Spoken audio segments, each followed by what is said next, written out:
Bonjour à toutes et tous, bonjour Mathieu. Bonjour Nicole. Bienvenue dans ce nouveau débat citoyen organisé par France 3 Champagne-Ardenne pour donner la parole aux citoyens justement, alors que le premier tour des législatives a lieu dimanche et que le second tour c'est dimanche prochain. Dans le premier débat citoyen, nous avions échangé sur l'écologie, l'agriculture, la santé, le pouvoir d'achat.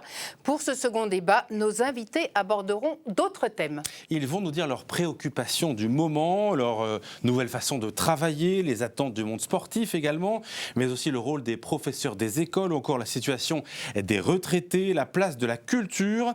Est-ce qu'ils se retrouvent tout simplement dans les propositions des candidats pour les législatives? Alors quel est également leur message aux futurs députés qui vont nous représenter au Palais Bourbon, à l'Assemblée nationale? Et puis sur quoi fondent-ils leurs espoirs pour la société de demain, ici en Champagne-Ardenne et bien sûr au plan national?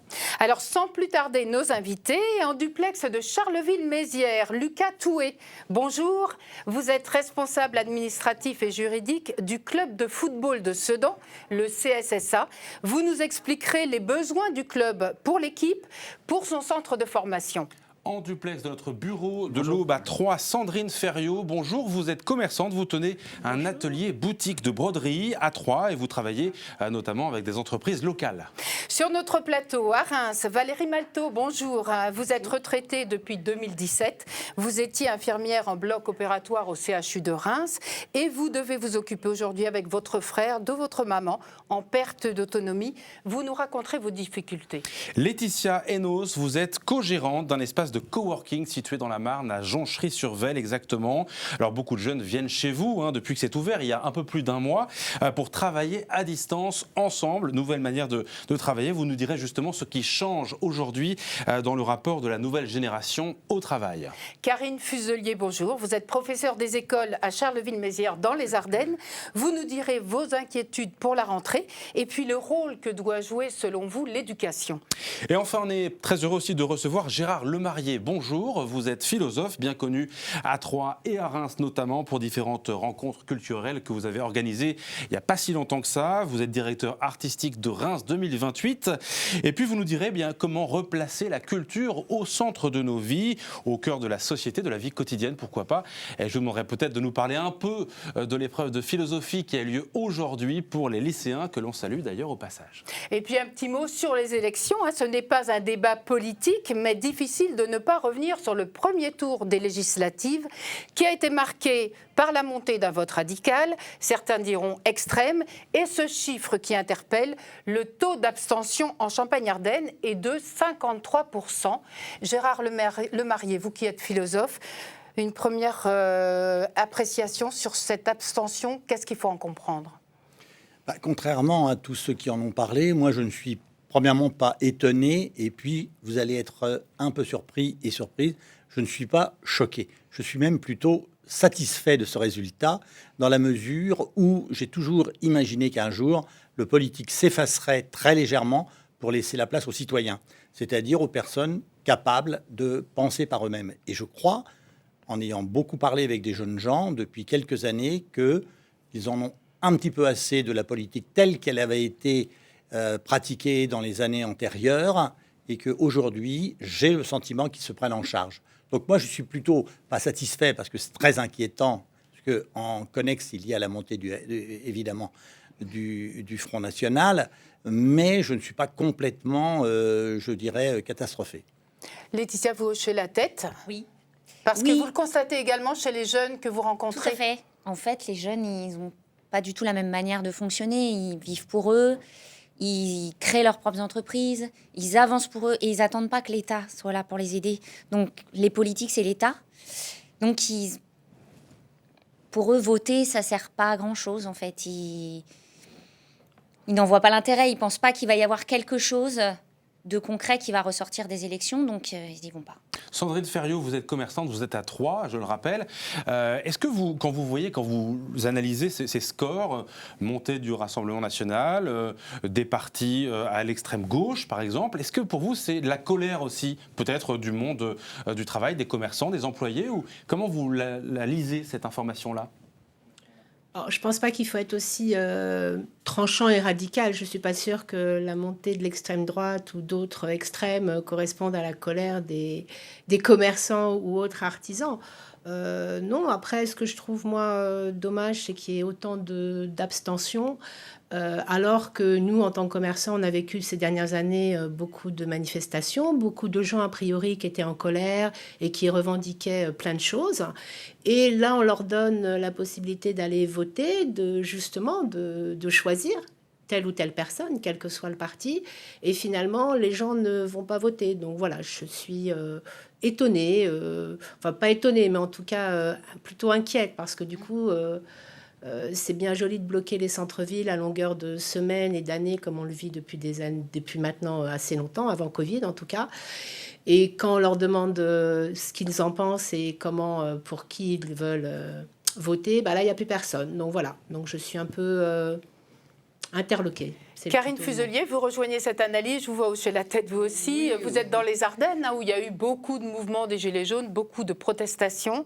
Ce taux d'abstention important, qu'est-ce que vous en pensez ? Et la montée, effectivement, comme le disait Monsieur Lemarrier, du Rassemblement national et des autres partis politiques d'extrême droite, effectivement, nous inquiète beaucoup.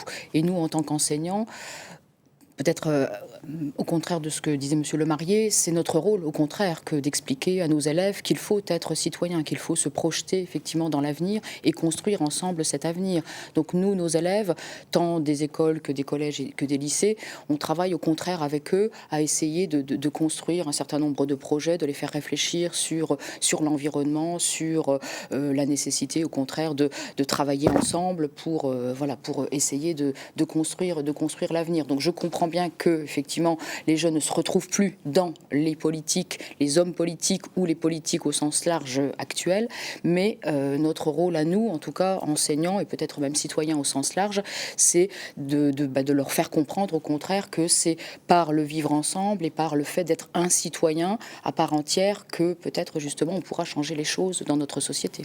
Alors Lucas Toué, vous qui êtes jeune, hein, justement, qu'est-ce que vous pensez de tout ça ? Est-ce que le vote est un moyen de contrôler un peu ce qui se passe dans une société, ou alors est-ce qu'il faut agir et faire bouger les choses autrement ? Malheureusement, oui, le taux d'abstention assez élevé de dimanche dernier est assez inquiétant. Et c'est d'ailleurs dommage que les jeunes ne saisissent pas cette opportunité de pouvoir voter, sachant que voilà, dans certains pays, certains ne possèdent pas ce droit de vote. Mais aujourd'hui, malheureusement, le discours des politiques semble assez éloigné du mode de vie des jeunes, et je pense que le taux d'abstention est un message en fait envoyé par les jeunes envers les politiques, et donc il est temps de prendre en compte ce taux d'abstention, et il est nécessaire de faire évoluer les choses sur ce point. Valérie Maltaux, en tant qu'infirmière à la retraite, vous aussi, comment vous analysez cette abstention ? Est-ce que c'est un changement d'époque, de monde ? La politique aujourd'hui ne correspond plus aux attentes ? Je n'irai pas jusqu'à dire cela. Je pense que l'abstention est beaucoup instrumentalisée par les pouvoirs publics. Il faut quand même reconnaître Elle existe là quand même, hein, cette abstention. Oui, elle existe, mais elle arrange quand même beaucoup les pouvoirs publics. C'est-à-dire qu'il n'y a eu aucune réelle campagne médiatique, en dehors de quelques médias. On a fait des débats, on a fait des quelques chroniques, débats, on a suivi la campagne dans nos journaux. Je me souviens, vu mon grand âge maintenant, de spots publicitaires, enfin pas publicitaires, mais d'informations réguliers, qui martelaient bien que tel jour, il y allait avoir telles élections, qu'il fallait y aller, qu'il fallait se motiver. Donc c'est pas la faute des électeurs, selon vous. Tous les jours. Donc maintenant, les électeurs, il y a beaucoup de personnes qui disent « Ah, mais c'est dimanche prochain les élections ». Beaucoup de personnes ne le savent pas. C'est pas une montée de l'individualisme, comme le disait Gérard Lemarrier tout à l'heure, il y a de l'individualisme, certes, mais il y a d'autres jeunes qui sont particulièrement impliqués en politique. J'en rencontre.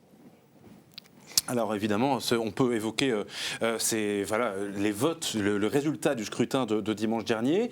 Est-ce que là aussi, il y a une analyse, une lecture que vous pouvez faire de ce scrutin, les uns les autres ? Peut-être, Lucas, dans les Ardennes, quand vous voyez différents partis qui arrivent aux portes du pouvoir aujourd'hui, alors que ce n'était pas le cas par le passé. Qu'est-ce que ça veut dire pour vous ? Je pense que les votants, en fait, estiment qu'ils ont donné leur chance à certains partis et qu'aujourd'hui, ils s'orientent plutôt vers des partis des extrêmes, donc que ce soit à gauche comme à droite. Mais je pense que c'est la principale raison de ce résultat de dimanche dernier. Alors, autre thème qui nous concerne, qui vous concerne les uns les autres, c'est le travail, le monde du travail qui a beaucoup évolué ces derniers temps. On l'a vu pendant la pandémie avec l'essor du télétravail, les réunions en visio. On voit le monde du travail est en pleine mutation. Laetitia, vous qui travaillez dans un coworking que vous avez ouvert, est-ce que cette nouvelle génération, cette nouvelle conception du travail, comment vous l'expliquez en fait? Est-ce que c'est pas justement un tremplin vers l'individualisme ou autre chose? Si, un peu. Alors, est-ce qu'on doit appeler ça individualiste? Et est-ce qu'on doit dire que l'individualisme, c'est quelque chose de mauvais? Peut-être pas. Mais effectivement, de plus en plus de personnes ne veulent plus être salariées. Le 9h, 17h, métro, boulot, dodo, les jeunes générations, ils n'en veulent plus. Ils veulent pouvoir travailler de n'importe où, que ça soit d'une montagne, de la mer, de leur canapé, ou se réunir dans un endroit, dans des cafés ou dans des centres de coworking, pour pouvoir travailler ensemble, seuls. Il y a plus... Comment expliquer ça? C'est-à-dire que tout est mélangé, en fait. Les jeunes, nous, on voit au coworking, ils arrivent à 11h et ils ne s'arrêtent pas. Et puis, à 15h, ils disent « Oh, bah tiens, je vais faire quelque chose. » Et puis, ils papotent, ils jouent aux cartes. Et puis après, ils retravaillent jusqu'à 20h. Il y a vraiment un mélange de vie privée, vie professionnelle qui est total. C'est un vrai changement. Et peut-être que les politiques, ils n'en ont pas encore conscience. Que le monde a changé et donc effectivement les messages qu'ils donnent, ça parle pas parce que ces jeunes, ils comme s'ils ne parlaient pas le même langage. Voilà, c'est Gérard ça, Lemarrier, exactement. Vous parlez aussi souvent de ce monde virtuel qui approche. Est-ce qu'il y a finalement, on ne parle pas la même langue en fait entre politique et une certaine partie de la population aujourd'hui? Je crois qu'on ne parle plus la même langue des jeunes. On ne parle plus la même langue d'un garçon qui a aujourd'hui 8 ans, 10 ans, 12 ans, 14 ans, 15 ans, qui est, je ne sais pas, 50-60% de son temps sur les réseaux sociaux. Les politiques, eux, sont complètement hors sol. Il faut quand même savoir que nous étions, jusqu'il y a encore 20 ou 30 ans, totalement dépendants, et on l'est encore, de l'État. L'État a pris en charge la totalité de la culture, du sport. Pour faire quelque chose, il fallait se référer à l'État. Il se trouve qu'aujourd'hui, les jeunes gens, quand je dis jeunes gens, ce sont des gens qui ont 10 ans, 12 ans, 14 ans, ne lisent plus, alors qu'on prétend qu'ils lisent, mais ils ne lisent plus. On a les chiffres. Et à partir de ce moment-là, la seule lecture qui est la leur, c'est une lecture biaisée pour moi, qui est la lecture des réseaux sociaux, qui est la lecture de ce qu'on appelle cette sorte de médias.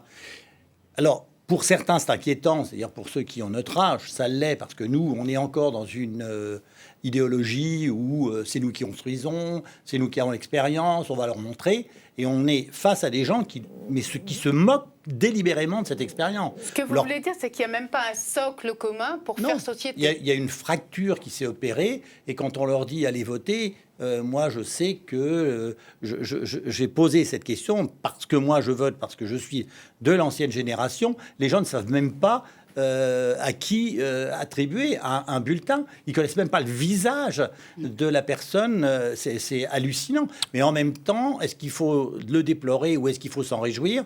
Moi, je suis comme madame. Je suis plutôt et très optimiste. Mais il va falloir, évidemment, qu'on s'habitue à ce type de, ce qu'on appelle du coworking. On parlera peut-être de la virtualité, mais il faut évidemment bien qu'un jour on s'habitue à ça. Karine Fuselier, vous les voyez, les collégiens notamment, mais aussi ceux qui vont bientôt voter, les jeunes citoyens. Vous sentez aussi un énorme décalage entre leur génération et celle finalement de la nôtre? Oui, dans le sens effectivement où l'usage des réseaux sociaux, etc., leur individualisme, effectivement, ça effectivement on le sent. Mais pour reprendre un petit peu le fil de la discussion, par rapport au rôle de l'école, peut-être au contraire. Moi je dirais que le rôle de l'école, c'est justement, comme vous le disiez d'ailleurs, la notion de socle commun, nous on l'a effectivement aussi dans l'éducation. C'est notre rôle aussi en tant qu'enseignant de leur donner à tous, de créer justement. Voilà, Ça est-ce que fonctionne Bon, pas. voilà, mais bon, c'est quand même 53% d'abstention. oui, par rapport à l'abstention, mais je veux dire par rapport, on évoquait les jeunes, la société, l'avenir, etc. Pour nous, en tant qu'enseignants, c'est bien ce socle commun qu'on doit leur donner, c'est bien quand même l'État. Pour nous, en tout cas, c'est bien une éducation nationale quand même qui doit donner à tous justement les mêmes chances de réussite avec le même socle commun de connaissances, C'est de la compétences, théorie de etc. l'éducation nationale, Voilà. évidemment, mais Mais- on se rend compte, comme disait Gérard, il y en a qui ne savent pas qu'on vote dimanche, qui sont les candidats, ça ne m'intéresse pas. Le rôle, si on va dans la rue, qu'on demande le rôle d'un député, peut-être à des collégiens ou à des gens de n'importe quel âge, Oui. on sait que ça va être compliqué. Que fait un député aujourd'hui ? Est-ce que tout le monde le sait ? Je ne sais pas. Est-ce qu'il n'y a pas un échec là-dessus, et du politique, et peut-être des méthodes de l'éducation nationale ? Un échec, non. En tout cas, on essaye, effectivement, comme je le disais tout à l'heure, en fait, on essaye de leur inculquer, au contraire, toute cette réflexion sur le fait d'être citoyen, le vivre ensemble, la société, etc. Bon, après, un échec, non, je ne pense pas. Moi, je pense au contraire qu'on travaille beaucoup, justement, sur ces notions-là, qu'il y a beaucoup de projets qui se mènent dans l'éducation nationale pour, au contraire, faire ensemble que nos élèves soient des citoyens et travaillent ensemble, etc. Bon, après, Lucas Toué, vous parliez tout à l'heure justement de la distance qu'il y avait entre les politiques aujourd'hui, le discours qu'ils peuvent tenir et puis les jeunes. En fait, quel discours, qu'est-ce que les jeunes ont envie d'entendre ? De quoi vaudrait-il qu'on leur parle ? Ils ont besoin qu'on leur parle d'avenir. Et surtout, justement, donc c'est ce qu'on discutait à l'instant, c'est surtout les moyens de communication des politiques qui doivent forcément évoluer compte tenu du temps que passent les jeunes sur les écrans et sur les réseaux sociaux. Et on le voit, de plus en plus de candidats vont sur les réseaux sociaux pour essayer de toucher cette cible-là. Donc forcément, il y a une fracture qui est en train de grandir entre la jeune génération et la plus ancienne. Et ça passera forcément par une évolution dans les méthodes de communication. Sinon, je pense qu'ils n'arriveront pas à toucher cette cible-là. Et après, sur les thèmes, le thème principal, je pense que c'est surtout, ils ont besoin qu'on leur parle d'avenir, qu'il y a du travail en France et qu'on les oriente. Mais encore faut-il qu'ils puissent réceptionner les messages. Sandrine Ferriot, vous êtes commerçante, vous, à Troyes, on l'a dit. Sur ce monde du travail qui change, est-ce que vous attendez des impulsions du député, de votre député ? Qu'est-ce qui doit changer ? Comment on doit accompagner cette mutation du monde du travail, selon vous ? Alors déjà, je trouve que tout ce que je viens d'entendre est assez négatif quand même, parce que je pense que les gens quand même sont informés aujourd'hui, que ça soit jeune ou moins jeune, tout le monde sait qu'on peut retrouver des informations, que ça soit sur le web, sur les réseaux sociaux, que ça soit dans les médias classiques. On a des journaux télévisés quand même qui sont quasiment maintenant sur certaines chaînes en non-stop. Donc je pense qu'il ne faut pas que ça soit tout le temps la faute de quelqu'un d'autre. Je pense qu'il faut aussi que les gens et les jeunes se bougent. Prenons par exemple effectivement l'exemple souvent, moi je suis commerçant au centre-ville de Troyes depuis 7 ans. J'étais pas dans ce monde-là avant. Je suis arrivée, j'ai créé donc ce concept un peu innovateur, en tout cas sur Troyes, d'une boutique et d'un atelier de fabrication en live. Et je privilégie, c'est vrai, les marques locales quand je peux. Et en tout cas, je surveille beaucoup d'où viennent mes produits, puisqu'on est dans le monde surtout des enfants et des bébés. Mais j'entends souvent les gens dire « Oh là là, que fait la municipalité ? Il n'y a plus de commerce en centre-ville. » Mais la municipalité, elle y est pour rien s'il n'y a plus de commerce en centre-ville. C'est parce que les gens ne viennent plus acheter en centre-ville. Donc c'est vrai que c'est un combat de tous les jours pour des petites boutiques comme moi ou pour des grosses enseignes. Et effectivement, j'ai la chance d'habiter dans une belle ville où la municipalité, où les associations font des choses pour donner envie aux gens de revenir dans le centre-ville. Mais il faut, je trouve que chacun aussi, au bout d'un moment, se responsabilise et dire « Oui, j'ai envie d'aider les petits commerçants, j'ai envie d'aider les centres-villes, et je vais plutôt acheter dans un petit commerçant plutôt que d'aller dans la surface grande surface, pardon, X ou Y. Donc voilà, et pareil pour les jeunes, j'ai la chance d'être maman et de 2 garçons et belle-maman de 2 autres grands garçons. Et nos enfants ont été élevés avec certains principes, on les a éduqués, on n'a pas laissé forcément le gouvernement ou je ne sais qui les éduquer, avec l'aide bien évidemment des écoles, et on leur a donné des valeurs, on leur a donné du respect. Et je pense que c'est ça qui est inquiétant aujourd'hui, c'est que c'est pas la faute de X ou Y personnes si les jeunes ne trouvent pas de travail. Il y a énormément d'entreprises qui cherchent aujourd'hui à recruter. Il y a énormément de gens aussi qui n'ont pas vraiment envie de se lever effectivement le matin, avoir des horaires un peu stricts et de travailler. Donc voilà, tout n'est pas forcément la faute du gouvernement, donc, si de on vous l'État. résume, il faut se prendre en main et c'est pas le député ou la députée qui doit forcément trouver la solution au problème. Gérard Lemarié, je vous voyais réagir à ce que disait Sandrine sur le monde du... Je suis assez d'accord, puis je connais bien très très bien la ville de Troyes puisque j'y suis né. Mais en fait, ça revient à ce qu'on disait tout à l'heure, c'est-à-dire qu'on assiste aujourd'hui à une responsabilisation des jeunes. C'est ça qui est étonnant, c'est-à-dire qu'ils se responsabilisent, mais pas comme nous, on leur demande de se responsabiliser. Nous, on nous demandait de nous responsabiliser en passant différents types d'examens, etc., etc. Eux savent, par exemple, que de toute façon, quoi qu'il arrive, ils auront le baccalauréat. Il est impossible de ne plus l'avoir. Donc à partir de ce moment-là, à quoi peut servir l'école si ce n'est à proposer des valeurs ? Mais les valeurs dont on parlait tout à l'heure, elles sont ailleurs. Et un professeur, quel qu'il soit, n'a pas passé, je dirais, 1 semaine, voire 15 jours dans une entreprise. Donc il n'a aucune idée de ce que ça peut être. Et le gamin en face, c'est cela dont il a besoin. C'est pour ça que moi, je pense, par rapport à ce que disait madame, que les enfants se responsabilisent. C'est pour ça qu'ils ont envie de créer leur propre entreprise. C'est pour ça qu'il y a de plus en plus de micro-entreprises, des jeunes à 18, 19, 20 ans. Ça peut être dangereux, mais c'est dangereux par rapport à ce que nous, on estimait être la vérité. Et tout ça est en train d'exploser sous nos yeux. Et le Covid, alors là, ça a multiplié cette idée. Est-ce que pour autant, il faut tout mettre sous le numérique, sous la bannière du numérique, comme expliquait Sandrine Fierot dans son magasin? Elle fait de la broderie, elle a un atelier de broderie, il y a des gens qui viennent acheter, donc elle privilégie les productions locales, et c'est du matériel, c'est des choses qu'on peut toucher, qu'on peut acheter, qu'on peut voir. Est-ce qu'elle est condamnée par le numérique ou pas, à votre avis, ou est-ce que les deux peuvent cohabiter? Elle n'est pas condamnée par le numérique, mais ce qu'elle représente, ce que nous représentons, ce sont des niches. Il faut savoir que le numérique, c'est quelque chose qui est en train d'envahir la totalité du monde. Et aujourd'hui, ce qu'on appelle le métaverse, bon, moi je suis dedans, mais aujourd'hui... Expliquez-nous peut-être, parce que non, c'est un monde qui est totalement irréel, un monde dans lequel on entre, dans lequel les enfants entrent. Vous savez, il suffit de prendre une espèce de truc que vous mettez sur les yeux, un casque de réalité virtuelle, et ce casque vous emmène dans un autre monde. C'est ce monde-là que les enfants veulent. Les enfants ne veulent plus du monde dans lequel nous sommes. Ils veulent quelque chose d'autre. Mais alors, quand madame parlait de ce qu'elle fait, moi je suis en admiration, il faut faire ça, mais ce sont des niches qui vont se multiplier. Mais le monde est en train d'aller, et pas seulement en France, vers le numérique, qui représente aujourd'hui... Lisez Zuckerberg, lisez Elon Musk. Voilà les fers de l'or. Voilà pour les jeunes, Elon Musk. Voilà, c'est ça pour les jeunes. Je vais intervenir pour répondre. SpaceX. Sandrine Ferriot, vous vouliez intervenir. Oui, je voulais juste intervenir pour répondre à ce que j'ai entendu. Alors déjà, nombre des commerçants sont aussi sur le numérique. En fait, l'un n'empêche pas l'autre. C'est vrai qu'aujourd'hui, avoir un commerce veut dire qu'on existe aussi sur la toile, aussi sur les réseaux. C'est simplement que ce sont des métiers qui ont évolué.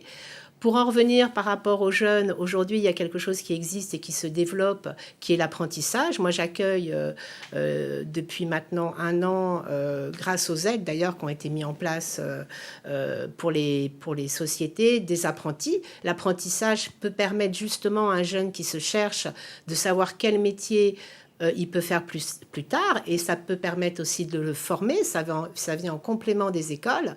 Donc moi, je trouve qu'il faut être un peu plus optimiste. Il y a des solutions, c'est vrai que c'est compliqué, c'est vrai que le monde est en train de changer, mais on évolue. On évolue quand même dans le bon sens, il faut se battre, il faut expliquer à notre jeunesse que voilà, tout n'est pas acquis et tout n'est pas, ne tombe pas du ciel.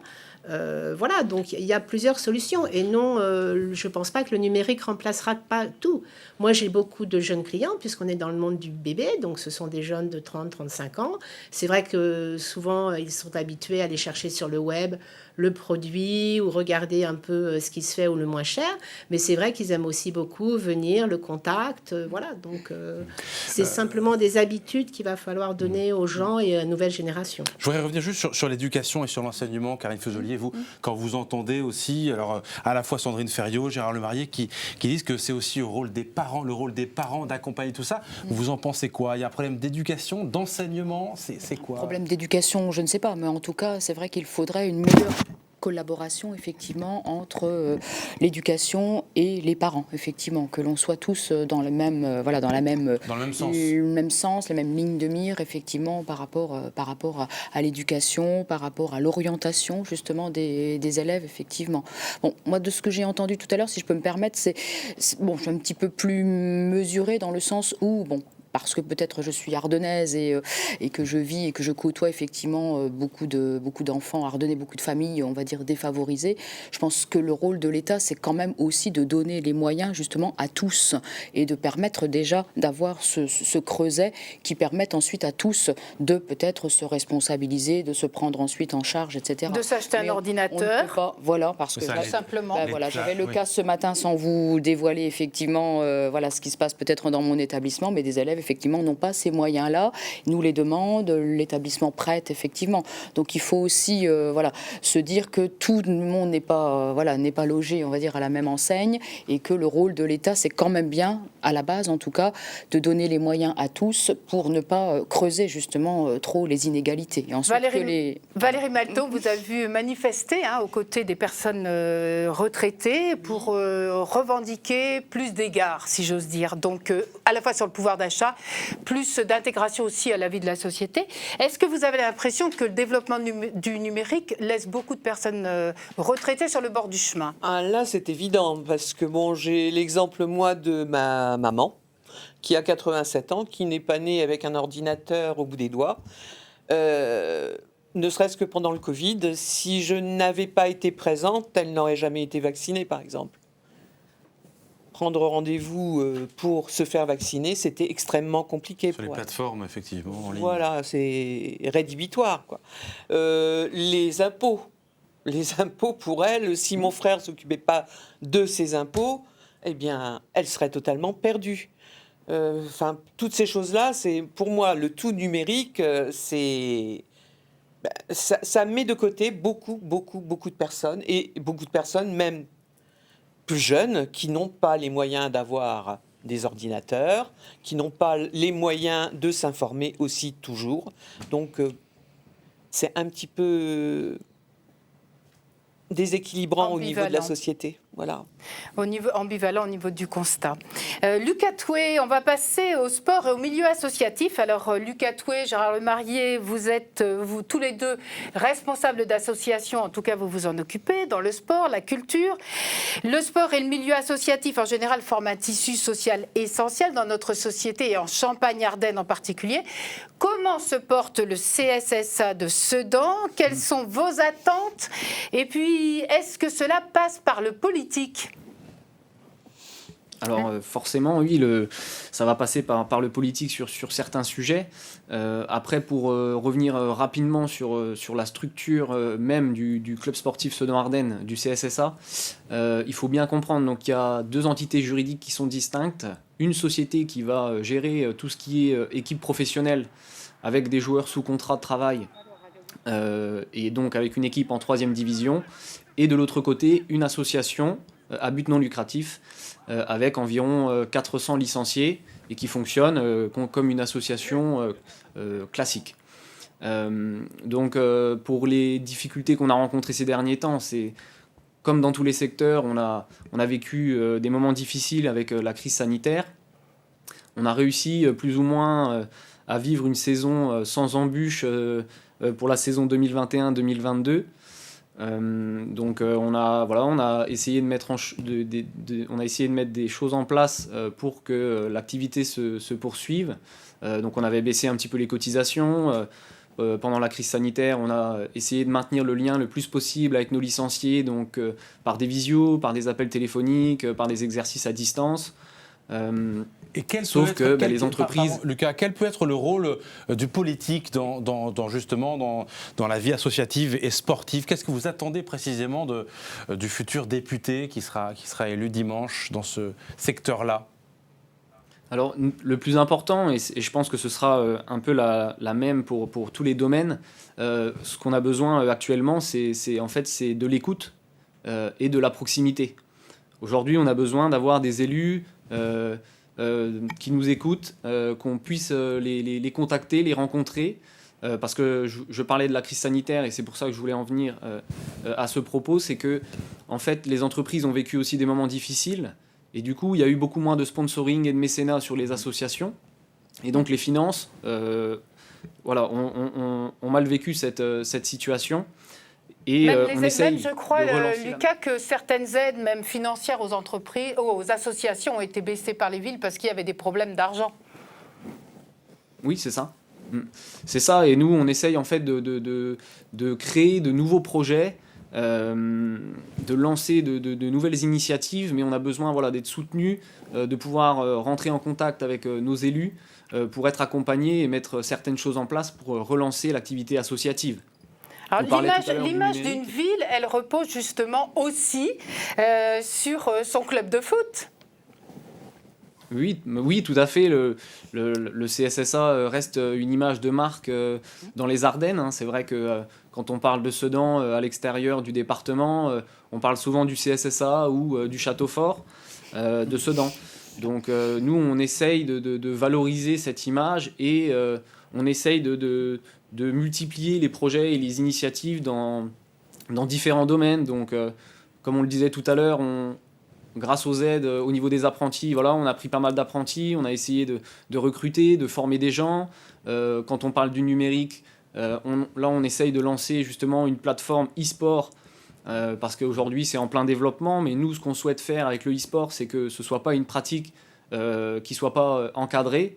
On veut mettre des règles en place pour que ce soit vraiment cadré. Voilà, donc, si je vous résume, Lucas, c'est que finalement, vous n'attendez pas à la main tendue ou que le député ou le maire agisse, mais que vous vous prenez en main et vous accompagnez, vous aussi, les citoyens d'aujourd'hui et de demain. Je pense aussi au monde de la culture, Gérard Lemarrier, que vous défendez ardemment et qui a lui aussi également beaucoup souffert pendant cette fameuse pandémie qui a transformé les habitudes.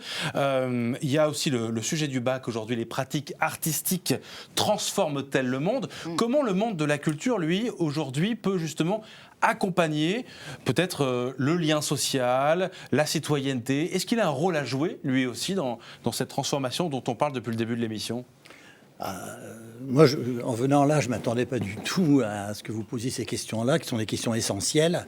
Je pense qu'on est vraiment, j'espère qu'il y a beaucoup de monde qui nous écoute, parce qu'on est au cœur du sujet. Tant mieux. On est vraiment au cœur du problème. Vous avez d'un côté ce qu'on appelle le numérique, qui est en train de tout envahir, et de l'autre côté, ce que disait Madame à Troyes, c'est qu'on a besoin aussi de cette proximité, ou ce que dit Lucas, on a besoin de cette proximité. Et cette proximité, on va l'avoir avec, je crois, la culture, avec l'art, mais pas l'art au sens un peu réduit du terme, c'est l'art au sens étymologique, c'est-à-dire en fait ce qui ne rapporte rien et ce qui, au fond, est gratuit. Et le beau, avec une majuscule, contrairement à ce qu'on pense, et on le voit dans le football. Moi, j'adore le football, mais le beau, il est en train de prendre chez les jeunes en train de revêtir une importance, mais considérable, quand on voit, si vous voulez, l'effet du sponsoring, l'effet des vêtements, etc. chez les jeunes. C'est un truc qui est complètement fou. Et moi, je m'occupe beaucoup de street art en France et en Europe avec le groupe Fray, et on s'aperçoit de cette chose étrange, c'est que les jeunes, aujourd'hui, ils pensent numérique, ça c'est certain, mais aussi basket, ils sont complètement dans ce que nous, avant, on appelait une apparence, dans les années 70, alors que pour eux, c'est vraiment leur vie. C'est-à-dire qu'ils ont leur téléphone portable, ils se réveillent le matin, ils vont voir dessus, et c'est pas demain que je pourrais, moi, les forcer à avoir à côté de leur lit un livre plutôt que le téléphone. Mais en même temps, par le biais du téléphone, moi, je sais que je m'en occupe de plus en plus, mais par le biais du téléphone, par le biais de cet intermédiaire, de ce média, on peut essayer de les faire revenir, je dirais, à la culture. Je dirais un dernier mot, si vous me le permettez, c'est que là, il y a un jeune normalien qui vient de sortir un livre sur le métavers sous la forme d'un roman. Et je lui ai demandé pourquoi le roman, le livre n'est pas sorti, hein, c'est la rentrée littéraire, il sortira en septembre. Il m'a dit, mais j'avais le choix entre faire un essai philosophique sur le numérique qui ne serait lu par personne et un roman qui risque, dit-il, d'être lu par tout le monde. Alors dites-nous au moins que c'est un e-book. Non, c'est même pas un e-book. Non, c'est même pas un e-book. On va devoir le lire en vrai, en papier, quelle horreur. Et je vous assure que ça, c'est amusant, parce que le e-book, contrairement à ce qu'on pense, le e-book est un échec. Bien sûr. C'est ça qui est incroyable. C'est pour ça que je pose Vous la regardez question. dans les... Le livre a un avenir encore, faut le dire. Bien sûr, faut le dire. un avenir, comme les journaux papier. Donc cette évolution, Laetitia, qu'est-ce que vous vouliez dire sur l'arrivée du culturel justement et la façon dont la culture est appréhendée par les jeunes? Je pense qu'on lutte constamment entre deux mondes. Le monde qui est en train de se construire et le monde que nous, on a connu. Et encore, moi, je suis jeune. Donc le monde qu'on a connu, et c'est ce qu'on disait tout à l'heure avec l'éducation. Mais on a envie de leur inculquer telle et telle chose. Eux, ils ont envie d'autres choses. Les politiques offrent des choses qui ne vont pas avec ce que eux veulent. L'art, c'est la même chose. Ils voient les manières différentes. Il faut voir comment ils sont sur leur portable. Est-ce que le danger, c'est... Pardon. Mais en même temps, ils savent tellement de choses. Beaucoup plus que... Enfin, moi, j'ai des enfants. À 10 ans, je ne savais pas le quart de ce que ma fille connaît sur le monde. Donc, c'est pas forcément bien. Il y a des choses... ça va trop loin, parce qu'effectivement, ils se ferment totalement du monde et ils voient plus la lumière du jour. Donc, ça va trop loin. Il faut qu'on arrive à construire un nouveau monde avec les attentes, leurs attentes. Et puis en les intégrant, parce que même Exactement. s'ils se replient un peu sur eux-mêmes, est-ce que le danger, ce n'est pas de les voir exclus des décisions et que les décisions se prennent en dehors d'eux par des gens qui ont plus de vieilles méthodes de gouvernement? C'est pour ça qu'ils votent plus. Oui, mais c'est un danger. Sans doute. Karine. Oui, je rejoins un petit peu ce qui vient d'être dit. En même temps, il ne faut pas opposer effectivement ces deux mondes-là. C'est à nous, effectivement, avec l'âge que l'on a ou l'expérience que l'on a, de faire effectivement cette transition. On a des réflexes en disant, bah oui, mais on veut qu'ils... Mais en fait, l'éducation nationale, par exemple, l'échec de l'éducation nationale, c'est totalement le reflet de ça. C'est-à-dire qu'on a des élèves qui sont en demande de quelque chose et l'éducation nationale, c'est une machine... qui est archaïque et qui ne peut pas fonctionner avec la nouvelle génération. Et donc, ça n'avance pas et ça ne fonctionne pas. Donc après, on a des profs qui viennent plus. me gêne un petit peu quand non, même. c'est pas un échec, on mais... n'échoue pas dans l'éducation nationale. Non, mais la machine éducation nationale. Je ne parle pas des professeurs, mais la machine éducation nationale est trop lourde. Parler d'un mammouth, par exemple. Le fameux mammouth à dégraisser, tout ce que l'on veut. Mais surtout à faire évoluer. Là, je suis d'accord, dans le sens, plutôt effectivement des nouvelles technologies, l'usage, on le sait, nous, dans notre quotidien, du téléphone portable et l'usage raisonné et raisonnable de ce téléphone portable qu'il devrait utiliser effectivement comme un outil de connaissance, d'accès à la culture, etc. On est, je vous rassure, on est effectivement tout à fait conscients, nous les enseignants, effectivement, que l'on va évoluer, qu'on évolue de toute façon vers ça. De toute façon, les jeunes nous y poussent et on ne peut pas de toute façon s'opposer à ce genre d'évolution. Donc on va l'accompagner, mais encore une fois, je reviens à ce que je disais tout à l'heure, il faut quand même qu'on garde un socle quand même de l'État qui donne les moyens suffisants et qui permettent à tous justement aussi d'appréhender ces nouveaux outils et puis de les utiliser de façon justement plus pertinente et plus raisonnée pour acquérir justement la formation et les connaissances pour construire le monde de demain en fait. On est plus dans cette réflexion-là en fait. Je pense, si je peux dire, je prends un exemple, je pense qu'il y a un décalage, madame, je crois qu'elle a vraiment raison. Moi, j'ai eu une expérience incroyable quand j'étais encore en classe terminale. J'ai emmené mes élèves voir une grande exposition d'art, on va dire classique, à Paris. Et puis, il y avait le plus brillant de mes étudiants, je ne le voyais plus. Alors moi, avec mes paradigmes, comme on dit, je me disais, voilà, si ça se trouve, il est parti, etc. Donc on fait le tour, on passe 2 heures, 3 heures, et à la fin, je vois le garçon qui était sur son écran. Et je m'approche et il me dit, mais je ne comprends pas pourquoi vous avez perdu 2 heures à aller partout dans ce musée, étant donné que là, devant, j'ai la totalité de ce que vous avez vu. Et le garçon s'est mis à m'interroger, il en connaissait beaucoup plus que moi, en étant resté devant son écran et en décryptant la totalité des œuvres que moi, à un moment donné, je me fatiguais à regarder. Donc la victoire du numérique, en fait, c'est pas négatif, c'est pas sombre, c'est qu'il va falloir s'habituer à cela. Et l'éducation nationale le fait en disant tout enfant arrivant en classe de 6e doit avoir un portable. Ce qui revient à dire ne doit plus écouter le professeur. Comment on fait pour accompagner tout le monde? Tout à l'heure, on voyait avec Valérie Maltaux que les personnes les plus âgées ne pouvaient pas suivre. D'ailleurs, c'est pas qu'elles ont du mal, c'est qu'elles peuvent pas. Donc, qu'est-ce qu'on met en place? Est-ce que c'est pas le rôle des associations? Après, c'est peut-être à ce moment-là, c'est peut-être le rôle de l'État de se dire, de toute manière, en ce moment, il y a 2 biais. Il faut continuer les anciennes méthodes. Je prends l'exemple des impôts. De quelqu'un qui reste à son bureau pour pouvoir accueillir le papier, mais ne pas en délaisser le reste du monde, parce que si on s'y met pas, la France, elle va être en retard, et on est déjà énormément en retard comparé à d'autres pays sur Valérie sur la Maltaux, dématérialisation. qu'est-ce que vous proposeriez? Qu'est-ce que vous auriez envie qu'on vous propose dans un plan exceptionnel pour aider le 4e âge? Pour aider le 4e âge, moi, je pense qu'il faut quand même conserver les guichets, parce que une personne âgée, points de service public dans les territoires. tout à fait, une personne âgée qui va en gare acheter un billet, qu'est-ce qu'elle va faire? Elle va chercher un guichet, elle va pas chercher une machine. Bon, malheureusement, on retrouve plus de machines maintenant que de guichetiers.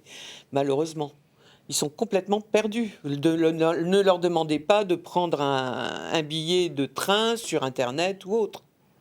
Pareil. Donc du coup, est-ce que la solitude, c'est quelque chose dont on parle beaucoup pour les personnes âgées? Est-ce que ça ne contribue pas à renforcer la solitude et l'exclusion des personnes les plus âgées? Et qu'est-ce que vous auriez envie qu'on propose? Je le disais tout à l'heure, vous manifestez souvent. Donc qu'est-ce que vous avez envie d'obtenir? Quelle écoute et quelles propositions vous auriez envie de discuter? Pour moi, une personne âgée qui est seule, qui vit seule, comme maman par exemple, elle est encore dans son appartement. Bon, pour plus longtemps, j'espère, parce que mon frère est à la recherche d'une maison pour pouvoir l'accueillir dans une chambre. Parce que pour nous, il est hors de question de la mettre en EHPAD. C'est déjà financièrement, c'est impossible. Et également, vu les conditions d'accueil dans la grande majorité des EHPAD, c'est même pas la peine. Mon frère et moi, nous sommes totalement contre. Donc, pour éviter l'isolement des personnes âgées, c'est, je pense, un meilleur accompagnement quand elles sont encore à domicile. Quand elles sont totalement isolées, que la famille n'est pas là, comment faire? Bien sûr, c'est avoir des structures qui puissent les visiter régulièrement. Bon, on va dire les aides à domicile, il faudrait en avoir beaucoup plus. Des personnes qui viennent voir si elles sont encore en bon état régulièrement, parce que bon, moi, maman, quand je vais la voir, si elle ne m'a pas répondu au téléphone, je prends ma voiture et je vais la voir. Donc, avoir quelqu'un qui les appelle aussi de temps en temps pour savoir si tout va bien, si elles ont besoin de rien, etc. Bon, pour moi, c'est un service qu'on devrait pouvoir leur rendre. Alors, est-ce que c'est justement un thème que vous auriez aimé entendre proposer, dont vous auriez aimé entendre débattre pendant la campagne des législatives, ou c'était pas une priorité? Moi, c'était Gérard Lemarié. Vous parlez de quoi? De grand âge? Oui, du grand âge, de la prise en charge des personnes âgées, de moi, l'accompagnement des personnes je suis âgées. en admiration. Est-ce que c'est souhaitable que les politiques s'en emparent? Quand les familles peuvent, je ne vais pas revenir à ce qu'on faisait par le passé, mais quand les familles ont la possibilité de gérer comme le fait madame, moi je trouve ça profondément admirable. Moi j'ai toujours une appréhension quand on me dit c'est à l'État de prendre en charge, ça va à l'encontre de ce que je définirais être la liberté. C'est pour ça que j'aime beaucoup les jeunes dans leur prise de position, mais c'est vrai que ce que dit madame est juste, et là c'est un autre débat concernant les EHPAD, où effectivement on pourrait en parler des heures entières. Mais pour moi, c'est pas quand même à l'État de prendre tout en charge. Mais les jeunes le savent. Karine Fuseli, vous vouliez réagir là-dessus? Oui, c'était aussi par rapport au lien social. Oui, sur le lien social. Est-ce que ça ne montre pas justement un problème de lien social? Oui, c'était justement ce genre de démarche, au contraire, essaye de conserver, de valoriser, de favoriser le lien social. Et je pense effectivement que c'est tout à fait intéressant, oui, les maisons effectivement qui permettent d'accueillir plusieurs personnes, etc. Les béguinages aussi qui se mettent en place, par exemple, dans les Ardennes notamment. Oui, il y a aussi des colocations oui, c'est ça. Entre jeunes et seniors qui Intergénérationnel. fonctionnent très bien. Intergénérationnel, Voilà, ça, c'est parfaitement. Il faut encore que le senior accepte qu'il y ait quelqu'un qui vienne chez lui. Oui, mais Parce Ça que peut être dans un c'est autre pas lieu. évident. Ça peut être entre lui. Sandrine Ferriot, sur ce thème des retraites, du grand âge, dont peut-être on a peu parlé dans cette campagne des législatives. Quel est votre avis là-dessus? Est-ce que c'est un thème oublié? Je ne sais pas si c'est un thème oublié. C'est vrai que après, je pense que ça dépend aussi beaucoup des députés, des régions et de l'engagement de nos députés aussi de venir à la rencontre des citoyens et de voir leurs problématiques. Après, c'est vrai concernant les personnes âgées, je rejoins la personne en disant qu'on peut effectivement accueillir, comme ça se faisait avant, ses grands-parents, s'en occuper et pas encore demander à une tierce personne. Après, quand on peut le faire, c'est tout à fait honorable et très bien. On ne peut pas toujours le faire, donc il faut aussi qu'il y ait des structures qui soient mises en place. On a vu dernièrement avec les scandales qui sont sortis qu'il faut aussi beaucoup de surveillance et faire attention que ça ne devienne pas uniquement des endroits où la famille dépense beaucoup d'argent et que les grands-parents sont pas bien, on va dire, gérés. Voilà, c'est un vaste sujet. Est-ce que ça devait être un sujet prioritaire à l'heure actuelle? Je ne sais pas. On a parlé de je l'âge pense qu'il y a de la énormément retraite. de choses aussi. Moi, quand j'entends Laetitia tout à l'heure parler pas de coworking, mais de logement intergénération, j'ai l'impression qu'il y a aussi des nouveaux moyens. Enfin, c'est un peu comme le coworking, si je peux dire. C'est un peu la même chose. C'est une nouvelle manière d'inventer. On en revient toujours au même. C'est-à-dire que l'attention c'est une au manière grand âge. de penser et de vivre qui est totalement différente et qui nous échappe. Et vous disiez, encore faut-il que les personnes âgées acceptent qu'on rentre chez eux. Et ben voilà, c'est totalement le reflet. C'est-à-dire que les jeunes, ils n'ont pas de chez eux. Voilà, chez eux, c'est partout. Je me suis baladée tout à l'heure sur les promenades. Ils sont allongés sur l'herbe. Et il y a plein de jeunes, que des jeunes d'ailleurs. Des lycéens qui sortaient du bac. Voilà. C'est la période. Mais quand même, ils peuvent travailler dans des cafés. Et c'est vrai que la génération, les anciennes générations ne sont pas du tout pareilles, où ils vont peut-être avoir effectivement du mal à faire rentrer quelqu'un chez eux. Mais c'est l'avenir. Vous dites qu'il faut faire un pas chacun dans le sens d'un monde nouveau ou d'autres pratiques, peut-être. En attendant, voilà, maintenant, qu'est-ce qu'on fait? Les choses s'équilibrent. Bon, moi, j'ai aucun souci de recevoir du monde chez moi, un jeune qui vient habiter chez moi. Aucun souci, ça, c'est pas mon problème. Je ne me sentirais pas envahie. Maman, 87 ans, si, elle se sentirait envahie. C'est normal, elle ne fonctionne pas comme moi. Mais le confinement a peut-être changé les choses aussi, cette solitude forcée qui a été imposée à la population pendant quelques mois. Ça a peut-être changé aussi le rapport à la solitude, au rester chez soi. Est-ce que ça a changé quelque chose? Je ne pense pas. Enfin bon, les gens, des gens comme moi, bon, j'aime beaucoup les gens, j'aime beaucoup rencontrer des gens. Bon, je me suis retrouvée seule chez moi entre mon chat et mon chien. C'est sûr que là, c'était un peu difficile. Par contre, ma propre solitude à moi ne me dérange pas. Je suis très bien comme je suis quand je suis seule et que je le choisis. Par contre, là, l'imposition a été difficile parce que là, je n'avais pas choisi d'être seule. Le thème de l'éducation, on va en parler quand même, c'est un thème central. Donc, Karine Fuselier, professeure des collèges, vous dites que vous êtes inquiète pour la rentrée. Pour quelles raisons? Et quelle place, selon vous, doit avoir l'éducation dans notre société? Alors, inquiète pour la rentrée et inquiète même au-delà de cette rentrée. C'est-à-dire que le projet éducatif de notre nouveau président, on va dire, nous inquiète beaucoup. On parle quand même politique, donc c'est un projet qui est quand même assez idéologique et qui porte, on va dire, des perspectives néolibérales justement dans ce projet-là. Il suffit de regarder un petit peu les propositions et même ce qui a été mis en place déjà à Marseille et la notion d'école du futur qui nous inquiète particulièrement, où on aurait peut-être plus de liberté, certes, mais bon, encore faut-il définir justement ce qu'on entend aussi par le terme liberté, si c'est la liberté des chefs d'établissement de recruter les enseignants qu'ils souhaitent, etc.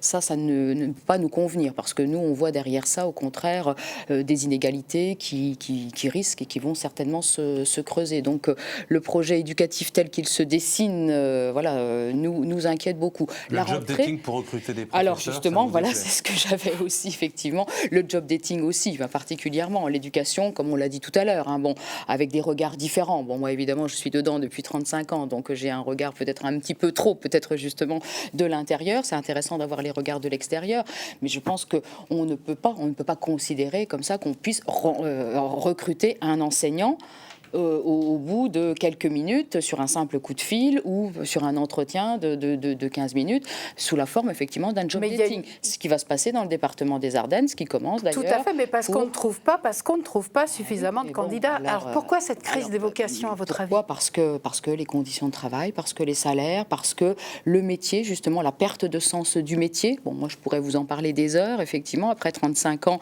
je suis encore motivée, j'ai encore la vocation, mais réellement il faut maintenant effectivement avoir cette vocation, cette volonté de s'engager pour ses élèves, de les faire progresser, de leur donner un certain nombre de valeurs, etc.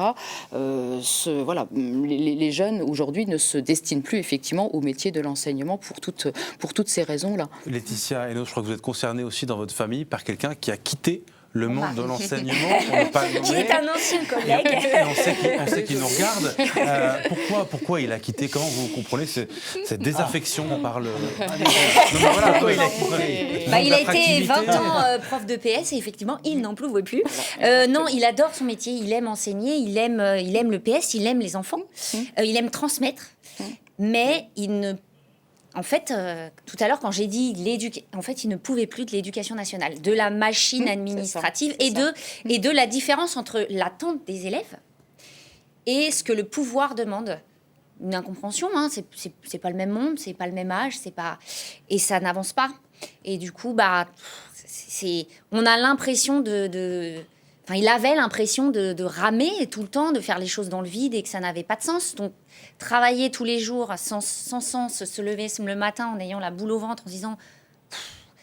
Je ne vais pas dire que c'était des élèves trop difficiles, pas du tout.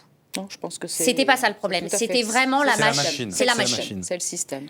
Lucas Toué, qu'est-ce que vous pensez justement de l'école, du collège ? Est-ce qu'il est en décalage avec les attentes des jeunes ? Et est-ce que c'est ça qui peut expliquer en partie les échecs scolaires ? Bon, c'est une question. S'il est en décalage, je ne pourrais pas l'admettre qu'il soit en décalage, mais forcément, ça va devoir évoluer comme pour la plupart des sujets qu'on évoque depuis tout à l'heure. La façon d'enseigner, tout ça devra s'adapter aux plus jeunes et à leur mode de vie. Ça, c'est évident. Mais après, sur la vocation de devenir enseignant, c'est vrai que moi, je connais des personnes qui ont hésité à rejoindre ce corps de métier, mais qui, au final, n'ont pas souhaité le faire parce qu'ils estiment que ça devient compliqué aujourd'hui. Les élèves les plus jeunes sont déjà de plus en plus difficiles. Et il faut également gérer maintenant les parents qui sont aussi parfois compliqués. Voilà, moi je vois de plus en plus de classes. C'est quelque chose que vous ressentez à Sedan dans l'école de formation du CSSA ? Pour faire le parallèle, oui, on est dans une association sportive, on a des jeunes de 5 ans jusqu'à 30 ans, et on le voit, c'est vrai que chez les plus jeunes, c'est parfois difficile à gérer, donc il faut mettre en place des éducateurs diplômés pour que les séances se passent du mieux possible, mais c'est vrai qu'on a l'impression que les enfants sont de plus en plus difficiles et que les parents, là où ils n'intervenaient pas avant, interviennent maintenant dans l'entraînement directement, interpellent l'éducateur. Donc il y a une évolution aussi de cette façon de faire qui moi, m'inquiète un peu. Oui. Est-ce que c'est l'individualisme? Je vois Karine Fuselier qui acquiesce aussi un peu. Oui, on le ressent bien évidemment donc là, aussi. pour une fois, ce n'est pas les politiques qui sont visés, mais peut-être non. les citoyens aussi. Quoi, voilà. Mais quand même, effectivement, bon, les parents, le rôle des parents, mais aussi les parents, comment ils se représentent l'école et ce qu'ils attendent de l'école, justement. Donc dès l'instant où l'enfant peut-être ne réussit pas suffisamment ou se trouve en difficulté, il rejette peut-être aussi la responsabilité sur l'enseignant ou sur le système éducatif en général. Donc nous, on est aussi dans la démarche inverse, c'est-à-dire de dire aux parents, venez, essayez de nous rencontrer, on discute, plutôt que d'être dans l'opposition, il faut mettre dans le dialogue et puis essayer de bien comprendre la démarche de l'enseignant et puis la collaboration aussi des parents pour aller effectivement dans le même sens. Ouais. Un mot rapide de Sandrine Ferriot à Troyes, parce que chacun est concerné par l'éducation, bien entendu. Vous aussi, vous pensez qu'il y a peut-être un écart, une mauvaise compréhension peut-être entre l'éducation nationale, avec un grand E, et puis les attentes des parents, des élèves, des enseignants, bien entendu? En fait, ce que je peux constater, alors moi, comme je vous disais, maintenant, mes enfants sont grands et majeurs et ils travaillent. Mais j'ai dans mon groupe, en fait, une professeure des écoles en région parisienne, donc ce qui est aussi avec d'autres contraintes. Et en fait, voilà, souvent, ce que j'entends, c'est ça, c'est un peu ce que disait avant moi madame, c'est que peut-être ce qui est nouveau aussi, c'est que les parents avant soutenaient les professeurs quand il se passait telle ou telle chose avec l'enfant, même si c'était pour l'aider. Aujourd'hui, j'ai l'impression, alors même si j'entends ça un peu plus de loin, c'est qu'en fait, les parents sont souvent contre le professeur.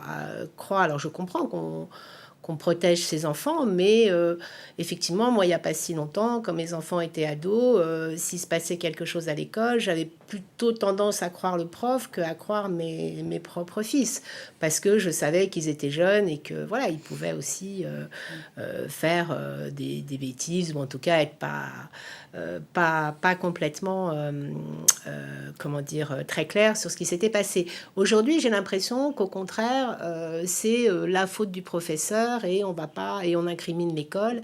Et à côté de ça, on s'occupe peut-être un peu moins de l'éducation de ses enfants. Voilà. En tout cas, c'est mon ressenti. Je ne suis pas directement concernée.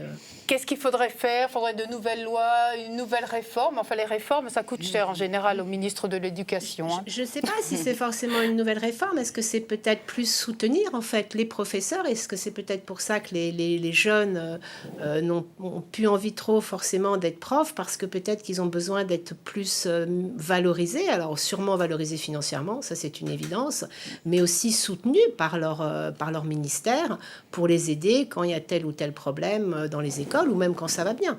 D'ailleurs, c'est peut-être plus cette notion-là que réellement une loi, parce que oui.